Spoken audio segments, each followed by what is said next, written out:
Hello, welcome to Au Fil du Jour. I am outside today, running out of daylight. This is the second time that I video this episode. So I had an entire episode ready. I should grab some knitting if I'm going to chat. I had an entire episode ready, and I was just editing and getting some music from my son, and I don't know what happened, but I don't know, my phone was on my phone, so I don't have a lot of tech. As I explained in other episodes, I'm not a super tech person, and the phone was acting strangely. It sort of shut off, rebooted, turned back on, episode gone. All my photos, episode, everything gone. So I pouted about that all week, and I wasn't sure how to redo it because it's not scripted. I'm just kind of, I jot down a few notes for myself, but then I don't really know how to do it over again. I had all these nice shots for you, and yeah, it's gone. It's gone. Moving on. So after a whole week of sulking about it, we got some good weather. And we've been working outside a lot this week, and I don't know, it's kind of nice back here. So today is Sunday. You may hear, right back here behind the fire, you may see my neighbor's dogs. And then behind where you're set up, you may hear my chickens. They're begging for their dinner.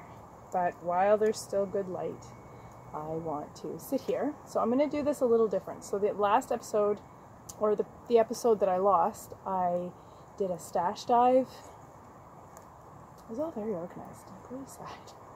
But I did a stash dive, and it was indoors and very quiet.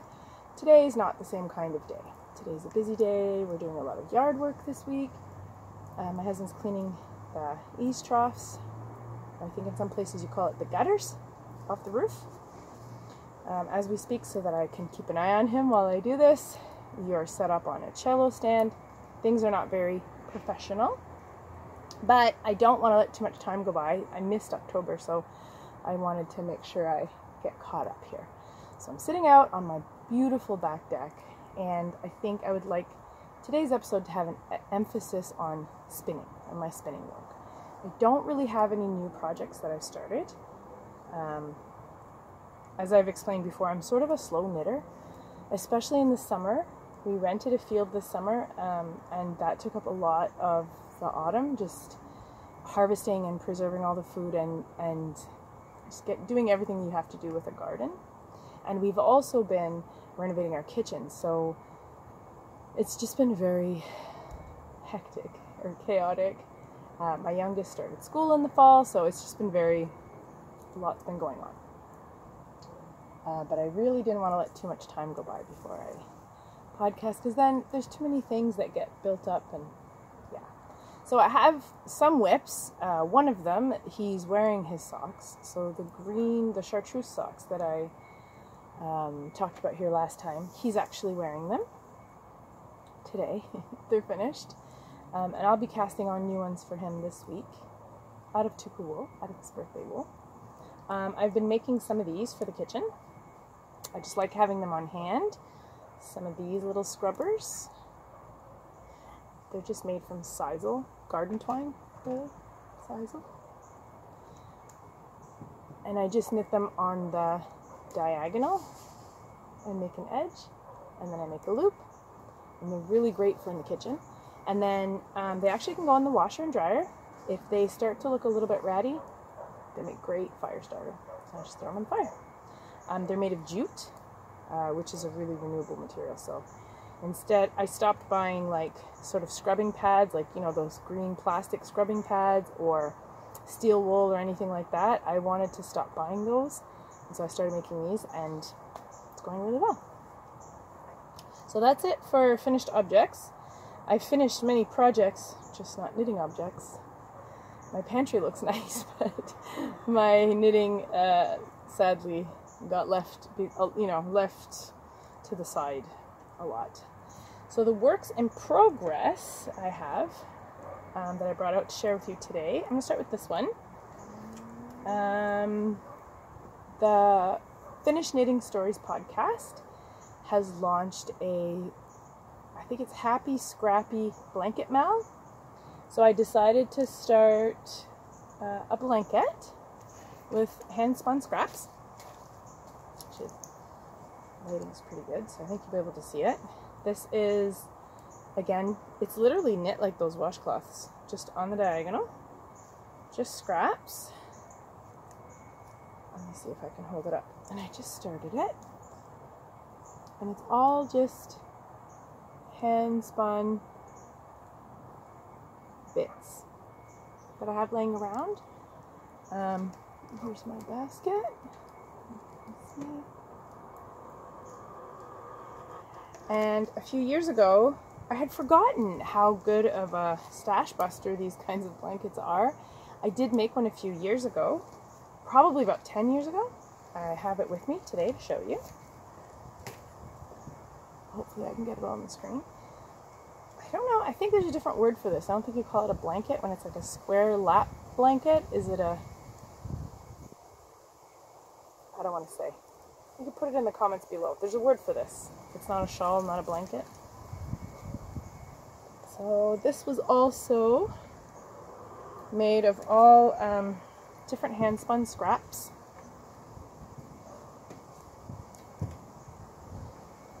Some of it isn't necessarily hand-spun. I think this was some cherry color that I had left over from Viola Merino. Most of it's hand-spun. This is some Jacob, some mohair, I see. There's a lot of wool in here. Anyway, this lives, it often smells like smoke because we sit by the fire either inside or outside, and I have it on my lap, or on car rides I like to bring it, or even camping. It's just perfect for me. Or I even fold it up and use it as a seat cushion. So now I'll have two.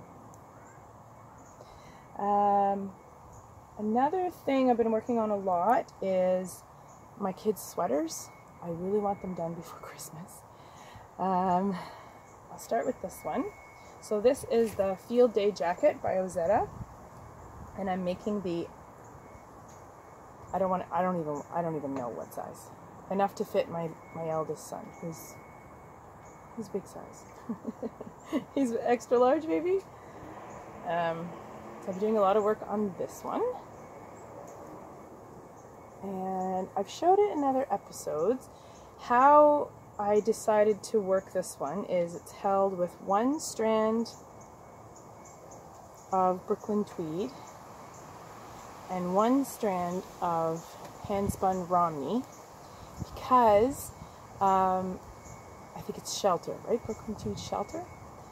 Because the Brooklyn tweed was just too light, too lofty, and it didn't sit nice on him. It sort of got stuck on his t-shirt, and it just didn't drape nicely.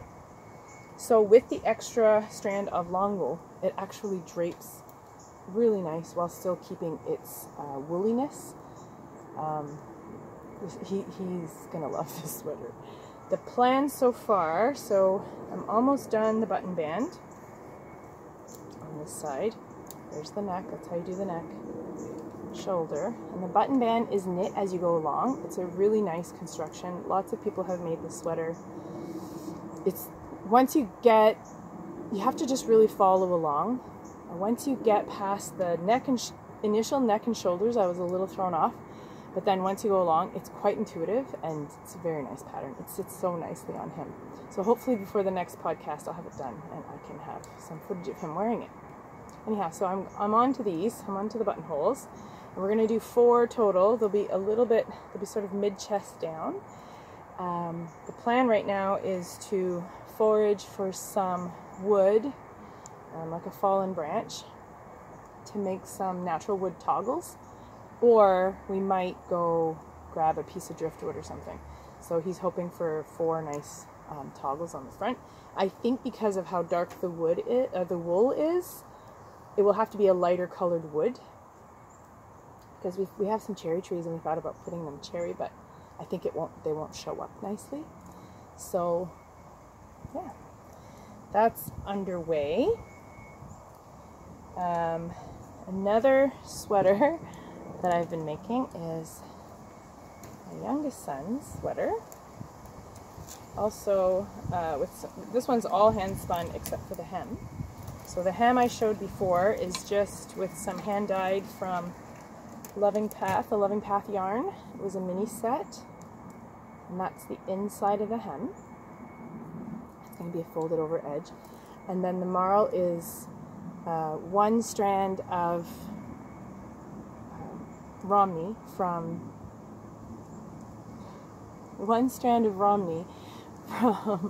Twin Oaks Fiber Farm. Sorry, it's been a long weekend. Which I'm going to talk a lot more about Twin Oaks and their fiber today. I have a lot of it outside with me. And the other strand is some sort of warm gray cormo. So I've been spinning a lot of that to get caught up. Oh, it's really good lighting for this today. It's springy, it's woolen spun, and it's really springy and rustic, but it's not itchy at all. I would definitely wear this next to skin. And my kids are really tolerant of wool against their skin as well. They both grew up wearing a lot of wool, so they actually prefer this slightly, what they call crunchy wool. I started a sleeve, nothing really much to see. And the pattern I'm using is out of, you're going to have to forgive the state of this book, out of Elizabeth Zimmerman's Knitting Without Tears. And it is the Seamless Hybrid Sweater. I don't know if you can, it's going to be backward. But it's the Seamless Hybrid Sweater. I have knit this sweater before. It sits so nicely in the shoulder that's what I decided, because my littlest wanted something a little bit more tailored, not so much like one of these. He wanted something a little more tailored on the shoulders and in the front, so that's what I'm making for him. So I'm hoping to have both of those sweaters done by Christmas, or at the very least by New Year, because then the following 12 months what I want to do is I want to knit solely for myself. I like the idea of a handmade wardrobe. I have a lot of handmade items, but I really want to work on lots of items for myself, both knitting and sewing. So I want to get these out of the way and just really focus on that for 12 months and see how much I can get done. Yeah, it's nice back here today. In my mug today, I have some Korean yuzu, which is a current obsession of mine. Yeah, I've been drinking this every day. Absolutely love it. I feel like it goes at this time of year. I am going to stop the video here, and the next section will be spinning. I'm going to work on this fire, and I'll come back with all of my spinning. 1 minute. Okay, I'm back. So I brought the wheel outside. I don't know how well you can see it. My spinning wheel outside, and I thought I would chat and spin and show you what I've been spinning. So this is my spinning wheel. This is a handmade in Upper Canada Village, I think 1810 for production Canadian spinning wheel. It is a maple wheel. It has only had one owner, which is myself, and I have been spinning with it for, I want to say, over 15 years, probably closer to 18 years maybe. I really love hand spinning. I love this wheel. It's very fast, as most people who have these sorts of wheels can tell you. I am considering buying a more modern wheel. I would like something portable, and I'm thinking maybe like a Maya Craft or something like that, that's, you know, got really nicely made parts that are replaceable, because this one, that's the thing about these sorts of wheels, is that when something breaks, you sort of have to jerry-rig yourself a replacement. So far, nothing's broken. I did commission Upper Canada Village to also make me a few extra bobbins, so I actually do have 3 bobbins, which is rare when you have these sorts of old style wheels. Yeah, but we spent a lot of time together. Yeah, so pros and cons. It takes up a lot of floor space. It is not very ergonomic. Like for woolen draw, I really have to twist in my seat like this, so I do get a sore neck and shoulders from it. Yeah, it's not, I mean, I can't put it away. So all through the years of pet sitting and toddlers, and it was kind of a headache to make sure that the wheel was always safe. If I go on vacation, it's really a pain to take it with me. So I think I would like something more portable. But the pros are, this thing's a workhorse. It goes really fast. This is pretty slow actually for me, and talking at the same time. I can fill that bobbin. I mean, it's a small bobbin, but I can fill it with lace weight pretty quickly. So I do love, love, love this wheel. Yeah, and it's got that lovely sound. It has all its original parts, as I mentioned, so it still has some leather parts that squeak nicely. It does need oiling regularly, and I do have to replace this band, which is just actually cotton twine. But other than that, it works beautifully. So I'll show you a little bit of what I'm working on. This that I'm spinning right now, this, I don't know how well you can see it, I'll show you more of it, is this fleece from Twin Oaks Fiber Farm. This is an entire dark, I would say it's qualified as black, romney fleece.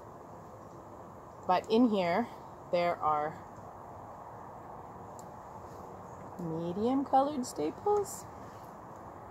There are pale colored staples. And there are just about jet black ones.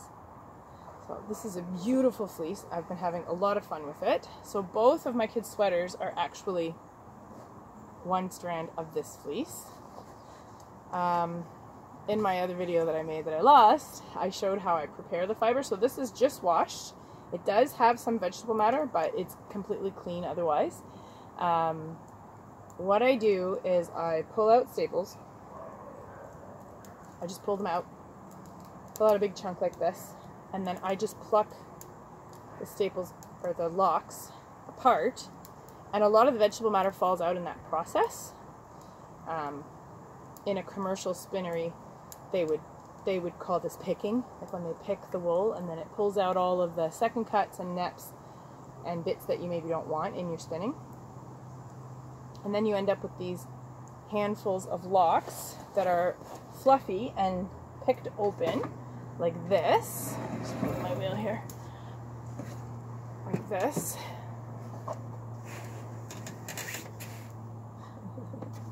Like this here. You can see all of those colors. See how this one's pale, this one's medium, these are really dark. It's just a beautiful fleece. I'm having a lot of fun with it. So once it's all picked open, I put it through my drum carder, which I didn't bring out today, but it's just an Ashford carder, nothing too, I better move the wheel, it's pretty close to the wire. The Ashford carder is nothing too rare. Everyone, I think, understands what I mean by a drum carder. So I put it through the drum carder. I put it through twice, but really once would be fine. In fact, I could spin from those picked open locks. This is a very lofty yarn. It's very open and easy to spin.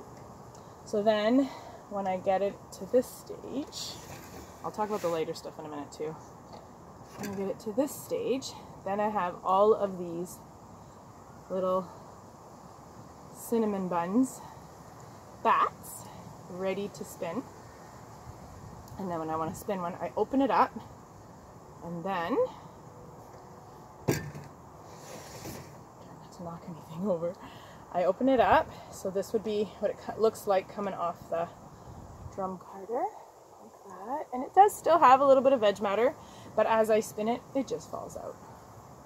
And then I give it a twist, and it looks like this when I have it all on a shelf. It's very tempting. It's hard to get housework done when you have a basket of these sitting around looking at you, ready to spin.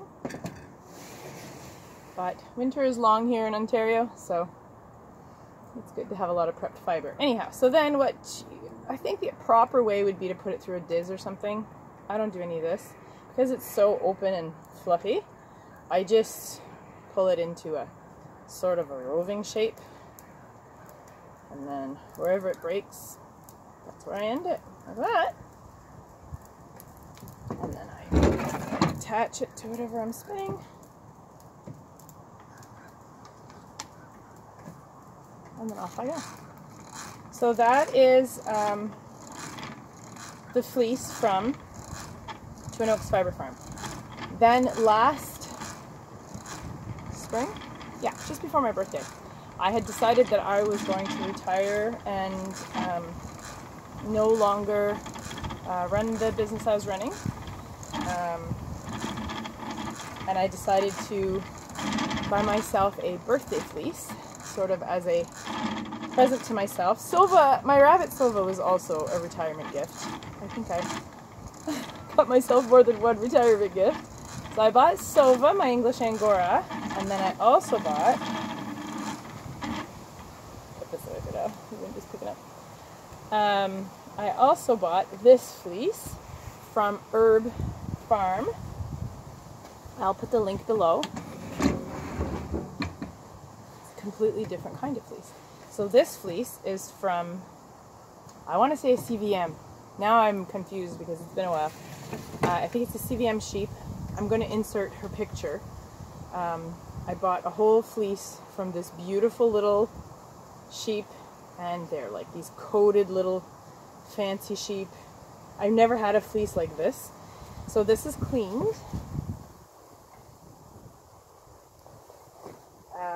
It's just like cobweb. It's an amazing fleece. Anyway, so I bought myself this little fleece. I wanted something sort of a warmer gray, a light warmer gray that would go well with my own rabbit's fiber. I have 2 Angora rabbits, and I wanted something really lofty and light to blend with that. So I just picked this apart in the same way. I just sit around, take an evening, just do this. And then I drop it into a basket. And when I have enough of these little balls of cobweb, I put them through the drum carder, and then what I end up with are these happy little things. It feels completely different from the romney. It feels like a sponge. It's so fun. I have not started spinning this yet. I've been pretty disciplined about it. Pretty proud of myself. So my plan was to spin this with rabbit, but the thing is it's actually quite lanolin-y, and I don't know how it's going to spin up with rabbit, because I think that the rabbit won't slip, or the rabbit will slip and then this won't, and I think it'll make neps, bumps and neps, so it'll be a little bit of experimenting. I like it the way it feels. I might just spin it on its own. It's a smaller fleece. Oh, there's my dog barking now. It's a smaller fleece than the Romney fleece. They're just smaller sheep, I think. Very, very professional, very quick delivery, very beautiful fleece, very clean, just like the Romney. Laura does great work. These are really nice farms to get really nice fiber from. So this is why I'm on a fiber diet, because I have 2 fleeces to work through, plus my own. So I, as I said, have 2 English Angoras. I'm going to see if I can pick out different locks. I have a black male, but he's more like gray, called Bosco, and his fiber looks like this. Let's see if it can pick up the sort of color differences. as the Angora's fiber grows out, it gets paler. That's just how they are. So this would be Bosco's fleece. And Sova is a chestnut, and hers is going to be like a warmer gray, but the tips are brown. And this would be Sova's fleece. So I don't know if you can actually tell the difference. I think you can hear my neighbor there. He's out on his patio. If I put them side by side, yeah.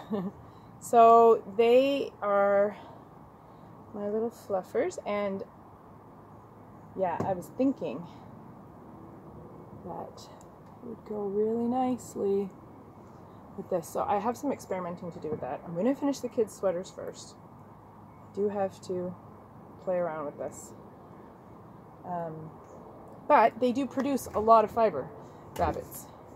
If you have Angoras, or if you know anybody who has Angoras, you know it grows so quickly. This is very little compared to what it started out, and that's just like one molt from each of them fills this basket.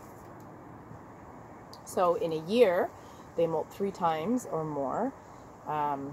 It can be a lot of fiber. You really have to stay on top of it. So I decided to just go ahead and spin some. I blended it, like I mixed it together, hand carded it, spun it really quick on this thing, and plied it, soaked it, gave it a good, and here's what I got. I don't know if you can see the bloom on that? I don't know if you can see it, but it's the fluffiest thing, and it's so soft. So Angora fiber is said to be warmer than wool. I think to me it feels more like a Surrey alpaca or something. It's like it's got no memory, you know, compared to this. It has no, it just drapes. So you would never want to use this really 100%. You would hold maybe this with something else or blend it with something else. But if you were making a very lacy thing, like a really open lacy tiny little shawl or scarf or something, this would be beautiful. I have found, I don't know if this is a fact, but I have found that because the English Angora, as opposed to the French or the German, they don't have any guard hair. It's just all fuzz. It doesn't shed as much.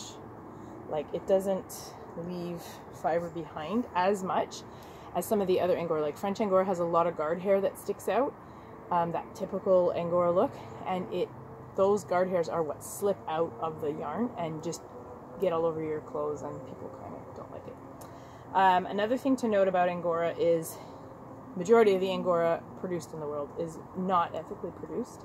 So if you know someone who has a pet Angora,